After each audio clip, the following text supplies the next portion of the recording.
If you're invested in the TSP and want to know how 2025 actually played out, then this video is for you. In this video, I'm breaking down my actual TSP performance, what changed in 2025, and what changes I plan to make for 2026. So if that sounds like something that you're interested in, just keep on watching. I be getting to the money. Everybody mad. Hey guys, if you're new here, my name is Lee, and on this channel, I like to discuss finances openly and honestly so that you can live the life that you deserve. So today we're doing a full TSP review, and not just how the funds performed, but how my actual account performed in 2025, things that I learned, and things that I plan to change for 2026. So before we get into the numbers, let's do a quick review of what the TSP is. And so the TSP is a 401k for government and military employees. And so the TSP offers 5 different funds that you can invest in. So you have the G fund, which is for government securities, the F fund, which is for government bonds, C fund, which is for large cap companies, S fund, which is for small cap companies, and then I fund, which is for international stocks. You can also invest in one of the L funds, which we'll get into a little bit later. So in 2025, there were some notable items that investors definitely needed to pay attention to. First of all, the 2025 contribution limits raised to $24,500, which is a $1,000 increase from the year before. There was also a lot of market volatility in 2025. So hopefully you guys were able to withstand the storm, because it was kind of rough there for a little bit. So one of the main notable mentions that came out in 2025, which is going to start to be implemented in 2026, is that the TSP is now going to allow for Roth conversions within the account. So that is huge, and I'll probably make a video on that at a later date on whether or not that would be right for you. So now that we discussed an overview of what the TSP is, as well as some notable things that came out regarding the TSP in 2025, let's go ahead and get into my actual numbers. I know what y'all really came here for. So at the start of 2025, my TSP balance was $136,698. By the end of 2025, my account had grown to $176,466. For 2025, my TSP rate of return was 19.36%. Compared to where I was the year before, which was 19.65%, I would say the rate of return is pretty much the same, which isn't bad. So if you're new here, I'm gonna go ahead and go over my TSP allocation, but I'll also pin a video up here so you guys can check it out. I did not do a video for 2024, but I did one for 2023. And for the most part, my allocation has not changed. So you guys can check that video out to see how my account performed back in the day. So in 2025, my account was distributed 56% in the C fund. And so in 2025, the C fund performed at a rate of 17.85%. which was pretty good overall. And so the reason that I say that is because the C fund is large cap companies.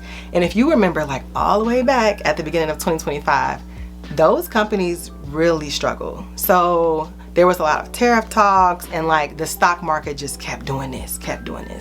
So overall, for the performance to be at a rate of 17.85%, I would say that that's a really nice recovery despite everything that went on throughout the year. And so in 2025, my account was distributed 23% in the S fund, and so those are small cap companies. And so the TSP performance for the S fund in 2025 was 11.38%. So that's still not bad considering that the average market rate of return is 8 to 10%. So the S fund is still beating the average rate of return. So clearly the S fund did not perform as well as the C fund. And so what this shows me is that overall, US small cap companies kind of struggled in 2025. The large cap companies struggled, but definitely the small cap companies struggled, and they might not have made a full recovery as opposed to the C fund. Because of my observation on this, this may be something that I want to pay closer attention to when thinking about my strategy for 2026. And so for the I fund, my account is currently distributed 21%, and the TSP I fund had a rate of return of 34.25%. Holy moly, that is a lot. That is really good. And so based on that number, it appears that the global markets will outperform the US markets in comparison to small cap and large cap funds in 2025. And so when it comes to the other two funds, G fund and F fund, I am currently not invested in either one of those funds, but I'll go ahead and go over those numbers with you anyways. And so the F fund had a total rate of return in 2025 of 7.21%, and the G fund had a total rate of return in 2025 of 4.44%. If you guys are new here, the reason that I don't invest in the G fund or F fund is because of my time that I have out from retirement. realistically, if you are closer to retirement, you're gonna want to invest in less riskier options. Whereas me, I still have, you know, quite a number of years between now and when I'm expected to retire. And so my account is able to withstand more risk. And so I can invest in more stock options as opposed to government securities and bonds. And so if this concept is new to you guys, I'm gonna quickly show you the difference between how my account performed against the G fund and F fund. And so as you can see here, my account performance in 2025 far outperformed the G fund and F fund. And so if I was only invested, or if I had a large amount of my account allocated to the G fund and F fund, I would have seen a significant decrease in the amount of money that my account has grown, whatever, y'all know what I'm talking about. The numbers speak for themselves. But yes, if you look at my account and how it performed against the G fund and F fund, it's not even close. So to me, and where I am in my investment journey, it just does not make sense for me to invest in the G fund and F fund at this time. And so with that being said, I have always allocated my account based off my review of the market. But if that is not something that you're interested in, you can invest in the L funds. And so the L funds, if you're not familiar, is an automatic pre-selection of an allocation based off your retirement date. So for example, if you plan to retire in 2050, you would select L Fund 2050, and then the powers that be that work with TSP will automatically pre-select what percentage of your account should be invested in international funds, small cap funds, large cap funds. It will automatically be pre-selected for you based on your projected retirement date.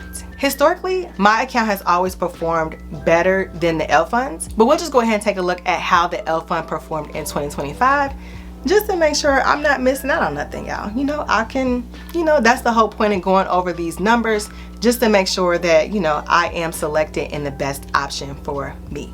So we'll just go ahead and take a look at how my account performed against the closest L funds to my projected retirement date.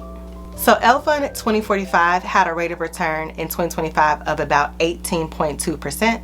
L Fund 2050 had a rate of return of 19.07%. And L Fund 2050 had a rate of return of 21.87%. So according to this review, the L Fund 2055 did in fact beat my account performance in 2025. And so I'm really interested to see what the account is like allocated in, but I'll probably just take a look at that at a later date.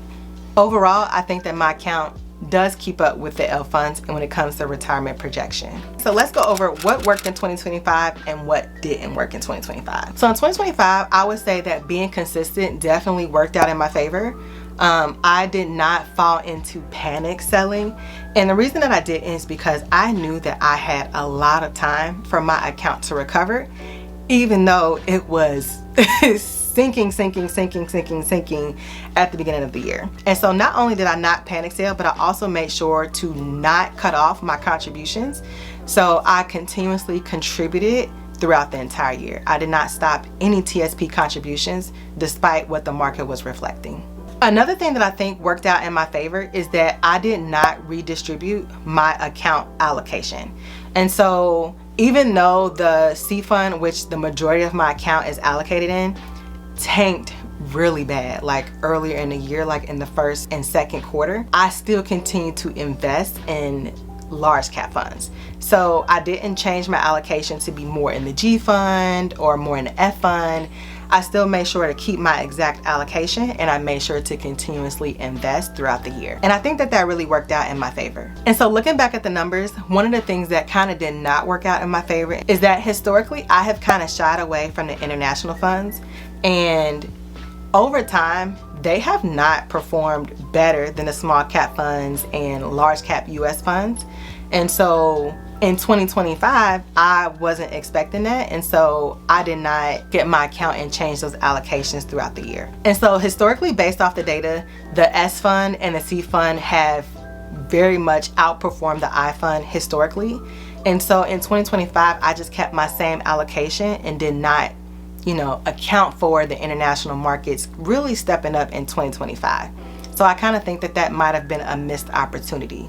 All right, so now that we've discussed what went right and what kind of didn't go as right in 2025, let's go ahead and get into my strategy for 2026. So if I'm being completely honest with you guys, I do think that in 2026, I am gonna increase my allocation in the iFund a teeny tiny bit. I still am a little nervous about it because just of the historical data, and I, like I said, have been shying away from the iFund over the last few years. But based off the numbers and the fund performance in 2025, I do think that it might be, you know, it might work out to slightly increase my allocation or my future investments for 2026 a little bit more into the iFund. And the reason that I'm a little hesitant about this is because the US relationship in international markets has been rocky, to say the least. It looks like the international markets have been thriving, at least compared to the 2025 data, but I'm not sure the US's relationship in the international markets for 2026. So I do want to take advantage of how well the global markets are performing, but I also want to keep in mind that, you know, it's just very unpredictable, our relationship with those global markets. So a way for me to keep on top of this is that I plan to set a reminder so that at the end of Q2, so in about 6 months, I can remind myself to take a look at my account and see how my change in allocation is performing and see how the iFund is performing in 2026. That way, I'll still have some time to make any necessary adjustments before the year end. So as far as the rest of my TSP investments for 2026, I do plan to keep investing. Unfortunately, I am currently not maxing out the TSP contribution limits, but if you guys are able to do that, you know, by all means, I think that is a great idea. I'm just not there yet in my investment journey, but I am investing at least 5%, and I challenge you all to do the same. So if you guys don't take any other advice from this video other than this, please make sure that you're investing at least 5%, because you always want to make sure that you're getting the agency match, because it is just free money that you're leaving on the table. So you can check to see what your percentage of contribution is by looking at your LES.